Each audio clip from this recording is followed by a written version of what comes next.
He chose her child over his own life. She fell for him instantly. The first thing Commander Shari of the Thousand noticed when the human male stepped from his crashed dropship wasn't his primitive tech or his soft flesh. It was the size of the man, not just his broad shoulders or his towering frame, though he did make her feel oddly small for the first time in her life. But what her scanning implant picked up below the belt made her jaw tighten. The alert flashed red. Unusually dense muscle mass, advanced reproductive potential, dimensions far outside the Thousand average. She blinked, then looked again. No error. Impossible, she muttered. The human stepped forward, brushing snow from his chest with one bare hand, his thermal suit half torn and hanging from his waist. He had scrapes on his ribs, a half smile on his rugged face, and eyes that burned like stars. He wasn't afraid. That caught her attention too.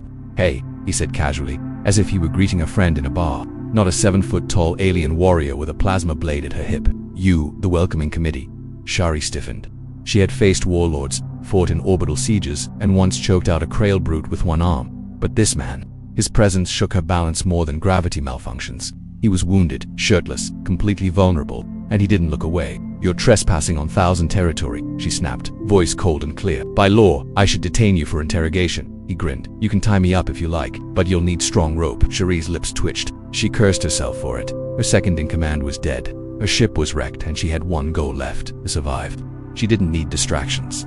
Certainly not this kind. But even as she activated her tactical HUD, her eyes kept drifting back to him. His name was Ethan Crow, human engineer.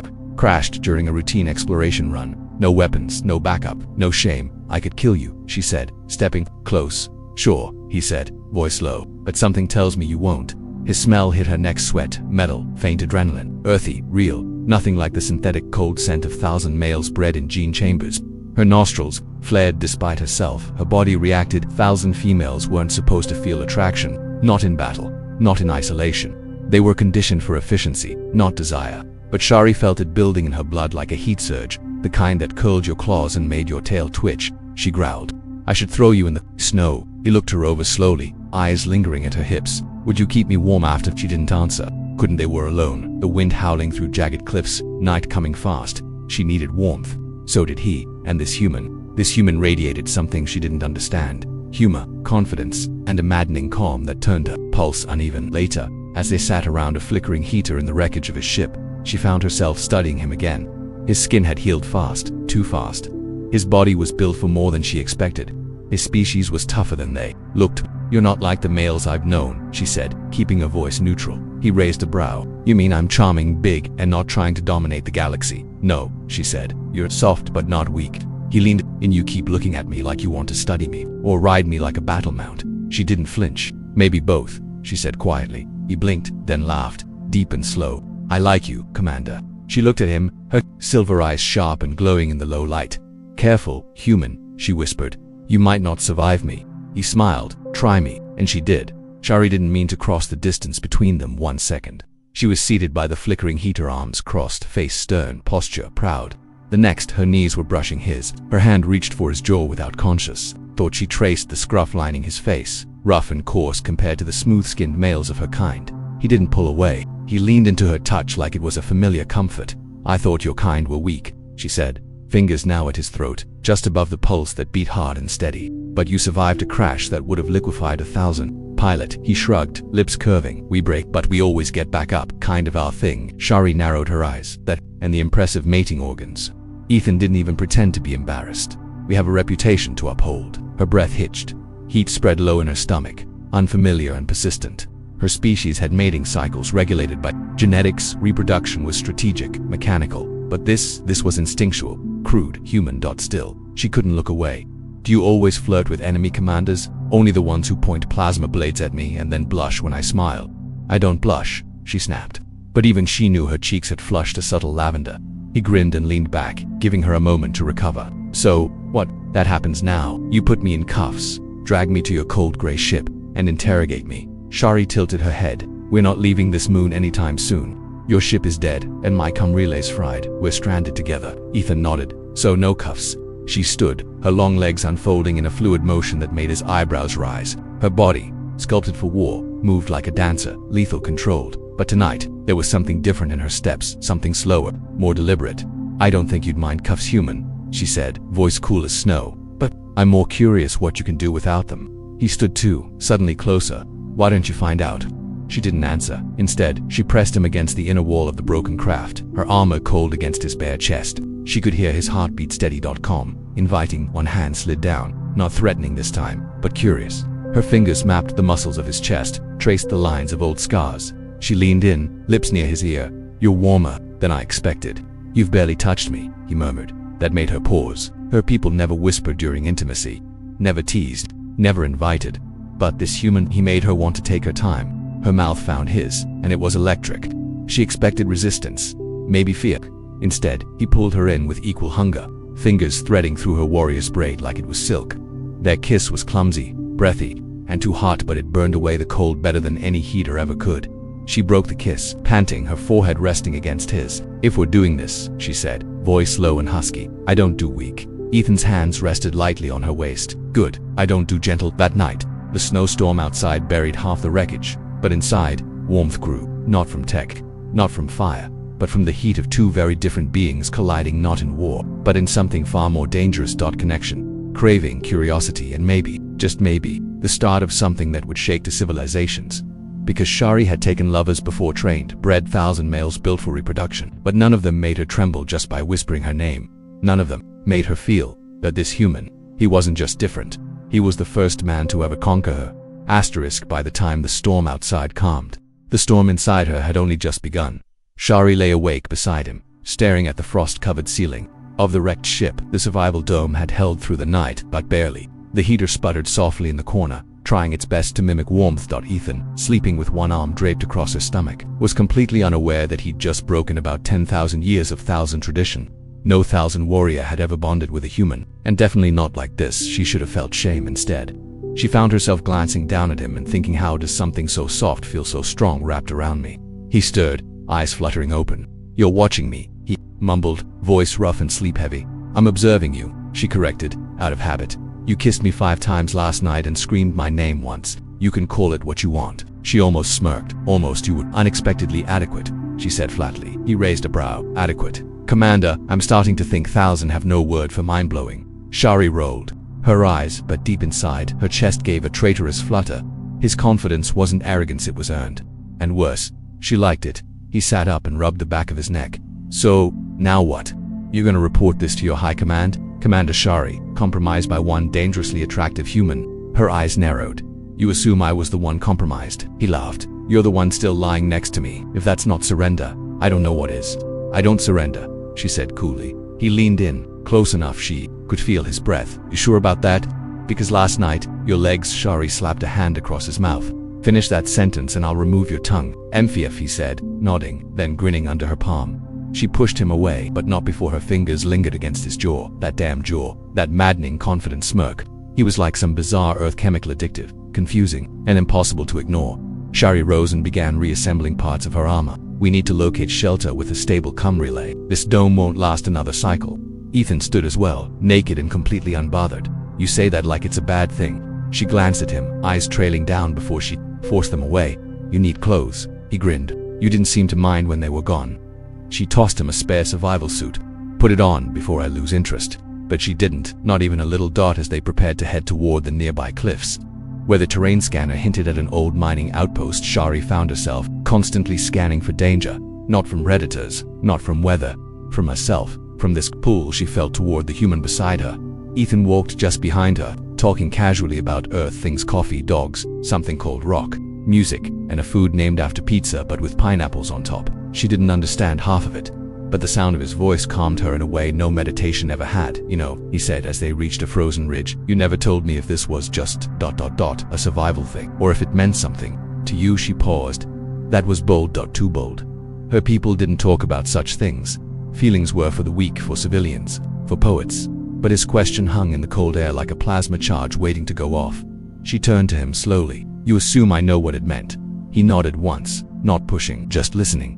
I've had partners, she continued, voice measured. Males bred for strength, for duty, efficient, predictable. She looked at him now, her silver eyes glowing slightly under the weak sunlight. You were none of those things, she said. And I've never felt so ... She searched for the word ... unpredictable. He smiled, but it was softer this time. I'll take that as a compliment. She exhaled and turned, continuing the climb. Don't But in the silence that followed, her hand reached back, and his fingers slid into hers, warm and sure. Neither of them said anything more. They didn't have to, because whatever was starting between the warrior bred for conquest and the human born to endure, it wasn't just survival anymore. It was something else, something neither of them knew how to fight. By the time they reached the ancient mining outpost buried beneath layers of ice and time, Shari had almost convinced herself it was just biology, a chemical reaction. Her body reacting to novelty, exotic pheromones, strange stimuli. That's all the human was. And then he made her laugh. Not a chuckle, not a polite smirk. A real, unfiltered, battle-scarred laugh that startled even her. It happened after Ethan slipped on a frozen support beam, caught himself mid-fall, then looked up and said, "I meant to do that. Gravy and I have an understanding. She takes me down gently." Shari stared at him. "You fell on your face and survived it. Just like I survived you last night. I think I'm invincible." Now she snorted, actually snorted. He looked pleased with himself, rubbing the back of his neck. "That's the first sound I've heard from you that wasn't a threat. I can fix that. Please don't." They worked together to get the door open, her strength and his ingenuity making a surprisingly effective pair. The outpost interior was intact barely. Power was down, but the thermal walls held. There were even backup generators and an old-com relay. With a little luck and a lot of human tinkering, Ethan might get a signal out. They settled in, lighting the emergency. Shari began stripping off her outer armor, piece by piece, revealing the full curves of her battle-hardened form beneath the skin-tight survival mesh. Ethan pretended not to watch. He failed. Shari caught the corner of his eye twitch and arched a brow. "Humans always stare. Only when we're in awe," he said, sitting back on an empty cargo crate, arms crossed. "And I mean, come on, you're basically the cover of every sci-fi poster I had growing up. You fantasized about my kind." "Oh, absolutely. Just not quite like this. I don't think teenage me imagined the commander would throw me into a bedroll and leave claw marks on my shoulders." Shari allowed herself a small smile. "Your scars will tell a good story."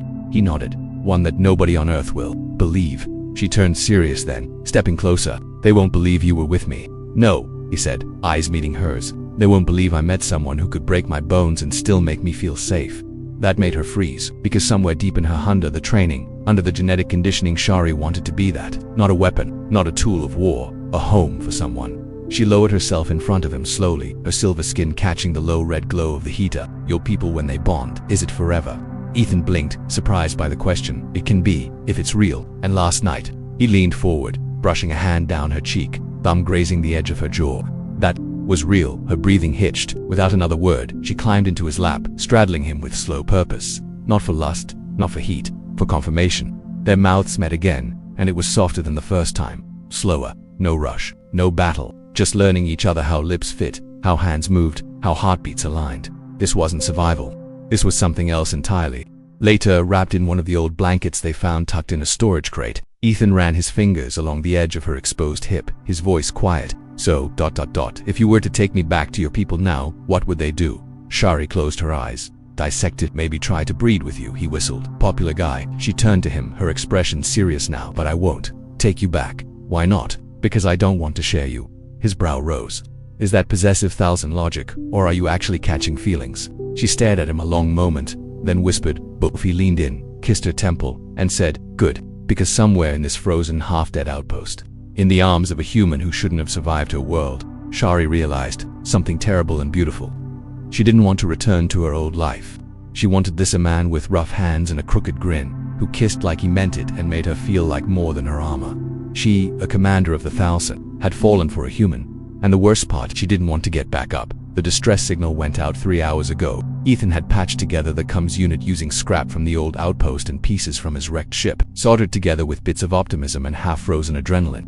Shari watched from across the room, seated on a supply crate like a statue carved in moonlight, barefoot, half-draped in a survival blanket, her silver skin glowing softly in the heater's flickering light. Her eyes never left him. "How long before someone responds?" he asked finally, her voice quieter than usual. Ethan looked up from the flickering screen. "Hard to say, could be hours, could be days, could be never." She nodded once, emotion unreadable, then stood, walked over, sat on his lap like she belonged there. He didn't even flinch anymore. Her weight settled onto him like armor he was proud to wear. "They'll come for me," she said eventually. "When they realize my ship is gone, my squad dead. And when they do," she paused, "they'll take me home." "And me?" Ethan asked, even though he already knew the answer. Shari didn't speak for a long time. Then, almost reluctantly, "They'll kill you, or worse, breed you." He blinked. "I'm sorry, or worse." How is that worse? Her eyes narrowed. You'd be hooked up to a fertility machine. Monitored, studied, mated until exhaustion. Oh yeah, that is worse. Your DNA is unusually compatible with mine, she admitted. More than we thought possible. My body is already changing. He stiffened beneath her. Wait, what kind of changing? Shari looked down at him. I'm pregnant. Silence. Just the low hum of the heater, the wind scratching at the outpost walls like some ancient ghost. Ethan blinked twice. I what? Your genetic material activated a dormant reproductive receptor in my biology. 1,000 females don't carry life naturally anymore. We use birthing chambers, but with you, my body restarted the process. You're telling me, Ethan said slowly, that we ... accidentally rebooted your species' natural pregnancy system. Shari nodded once, calm as ever. Yes. He ran a hand through his hair, exhaled, then shockingly laughed. She frowned. You find this funny? No, he said between chuckles. I find it insane. You're a 7-foot war goddess with blades in your boots and murder in your veins, and somehow I knocked you up on a frozen rock with no functioning shower and half a blanket. She smirked. It was a very vigorous effort. He pulled her closer. I do give 110%. She kissed him, slow and lingering, but beneath the heat, something colder stirred, a ticking clock, a question neither dared ask aloud. What happens when they come for her? Hours later, the scanner beeped. A blip appeared fast, direct, unmistakable, 1,000 war cruiser on approach. Ethan stood, Shari at his side, both watching the signal move closer. They'll be here in 10 minutes, she said. And they'll scan me the second they land. Shari turned to him. If you run, they'll find you. I wasn't thinking of running. She tilted her head. Then what were you thinking? Ethan grinned. I was thinking, it's time to give them a reason not to take you back. How he pulled her into a kiss, quick but fierce, by making a scene. When the cruiser landed with a thunderous roar, its ramp hissed open to reveal 5 armored 1,000 guards, all uniform and expressionless. But Shari didn't salute. She stood tall, flanked by the human male with messy hair and a cocky smirk, his hand firmly clasped around hers. The lead officer stepped forward. Commander Shari, you are ordered to return immediately. You have broken protocol. Shari met his gaze. I have also rewritten it. They stared at her, confused, then at Ethan, then down where her hand rested protectively on her stomach. The officer's expression shifted. Disbelief, then fury, then calculation. This is an unauthorized union. This is my union, Shari snapped. And he is mine. Touch him, and I will show you how little of your bones your armor can save. Behind her, Ethan leaned closer and whispered, that was hot. One of the officers tapped into the comms. This changes things. Shari stood tall. Yes, it does. Because the war was over, not in the galaxy, not between empires, but inside her.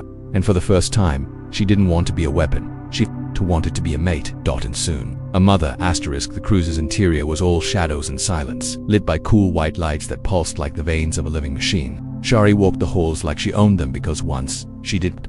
But this time, she wasn't alone, and she wasn't coming back to lead troops. She was coming home with a human at her side, and a hybrid child beneath her heart. Ethan kept pace, eyes flicking across the sharp lines and humming bulkheads of the 1,000 flagship with the calm curiosity of a man who should have been terrified but was too damn stubborn to care. He leaned over to whisper, so, are they always this friendly? Shari glanced sideways, lips twitching. They haven't tried to kill you yet. That's practically a group hug. I'll knit everyone matching sweaters if we make it through this.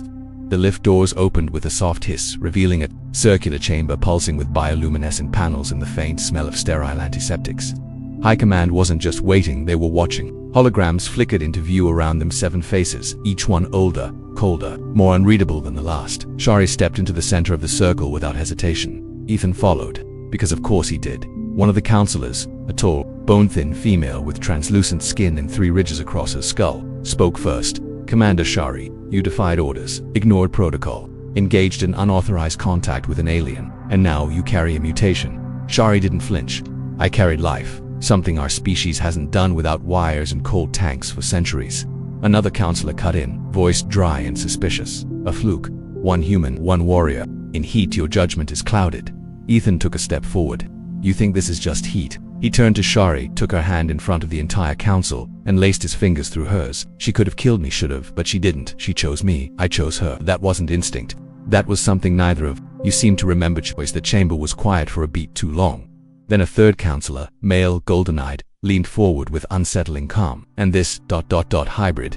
You believe it's viable? Shari's jaw clenched. It's ours, that's all you need to know. No, the elder said. It's not. Because now your bond threatens thousands of years of structure, bloodlines, caste, power. We built this empire on certainty, predictable reproduction, control, and you've brought chaos. Ethan grinned. Sounds like a human Tuesday. Charisse lips curved just slightly. The golden-eyed counselor leaned back. Your mating ... cannot be undone. The child is forming, and if it is as stable as your scans claim, it is the first of its kind. Shari stepped forward, her presence suddenly dangerous. It will not be a weapon. It will not be grown in a tube or dissected in some sanctum. If you try, I will tear this council from its perch and rebuild it with fire. Ethan nodded beside her. We're not asking for permission. We're giving you a choice. Embrace what's coming ...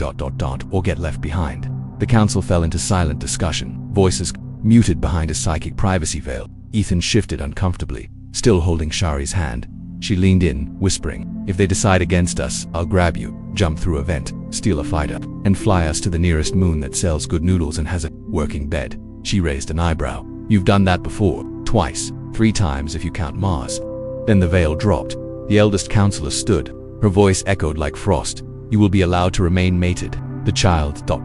will be monitored from a distance. No containment, no experiments. Shari narrowed her eyes. Why the change of heart?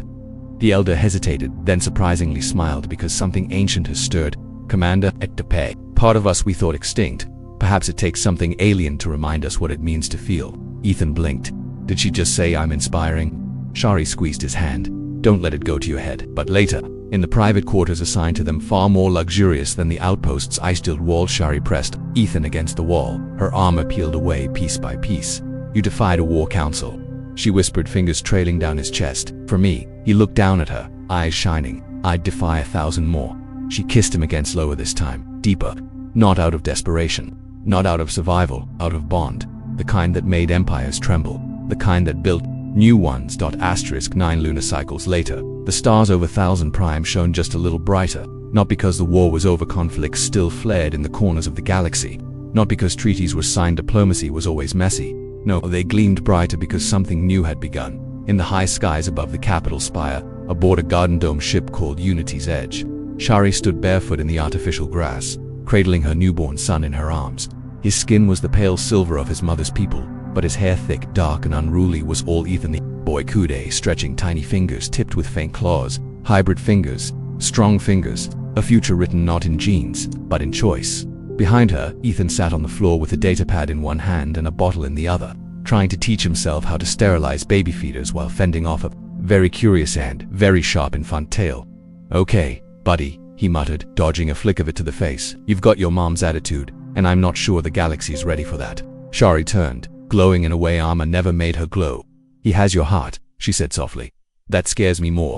Ethan stood and wrapped an arm around her waist, leaning in to kiss her temple. I like terrifying you. It balances things out.